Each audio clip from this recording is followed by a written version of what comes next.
अगर मैं आपसे सवाल करूं कि दुनिया का सुपर पावर कौन सा मुल्क है, तो आपका जवाब होगा अमेरिका, चाइना, रशिया। लेकिन अगर मैं आपसे बोलूं कि इनमें से कोई भी नहीं है, तो एक ऐसा मुल्क या एक ऐसी एम्पायर जो दुनिया की सबसे बड़ी सुपर पावर थी, द रोमन एम्पायर।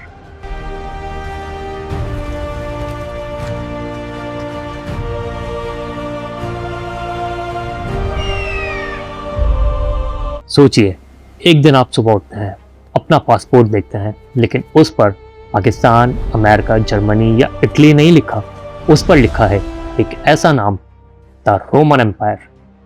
अजीब लग रहा है ना?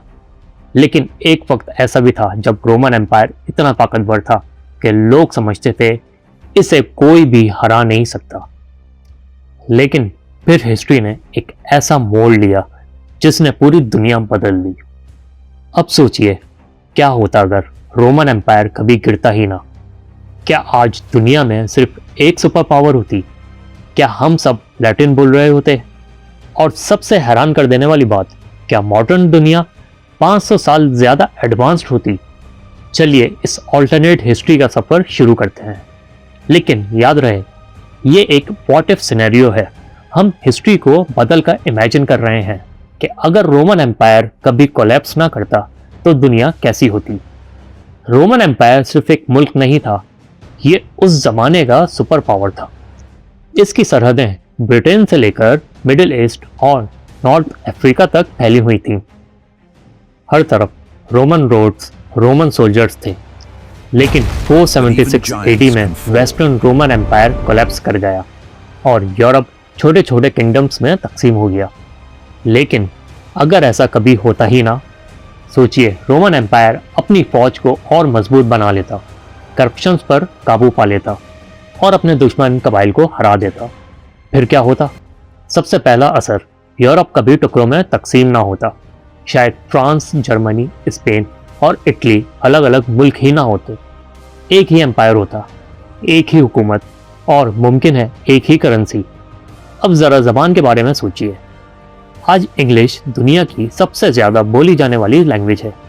लेकिन अगर रोमन एम्पायर जिंदा रहता तो शायद लैटिन आज की ग्लोबल लैंग्वेज होती। स्कूलों में लैटिन पढ़ाई जाती, मूवीज़ लैटिन में बनती और इंटरनेट भी शायद लैटिन में होता। लेकिन कहानी यहीं ख़त्म नहीं होती। रोमन एम्पायर रोड्स, इंजीनियरिंग और आर्किटेक्चर में दुनिया से बहुत आगे थे। इन्होंने ऐसे रोड्स बनाए जो आज भी मौजूद हैं, ऐसे ब्रिजेस बनाए जो सदियों तक खड़े रहे। सोचिए, अगर ये तरक्की कभी रुकती ही ना, तो क्या इंडस्ट्रियल रेवोल्यूशन हजारों साल पहले आ जाता? क्या ट्रेन और स्टीम इंजन्स बहुत पहले इन्वेंट हो जाते? क्या इंसान चांद पर 1969 की जगह 1600 या 1700 में ही पहुंच जाता? शायद। लेकिन हिस्ट्री कभी इतनी सिंपल नहीं होती। एक बहुत बड़ा एम्पायर चलाना बहुत मुश्किल होता है।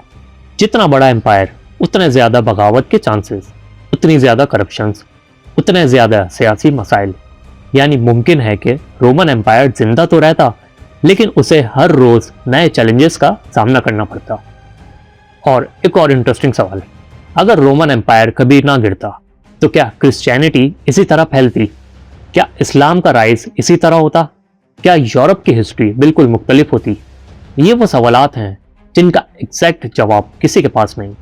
लेकिन ऑल्टरनेट हिस्ट्री का मज़ा भी यही है, ये हमें मजबूर करती है सोचने के लिए कि एक छोटा सा हिस्टोरिकल इवेंट पूरी दुनिया का फ्यूचर बदल सकता है।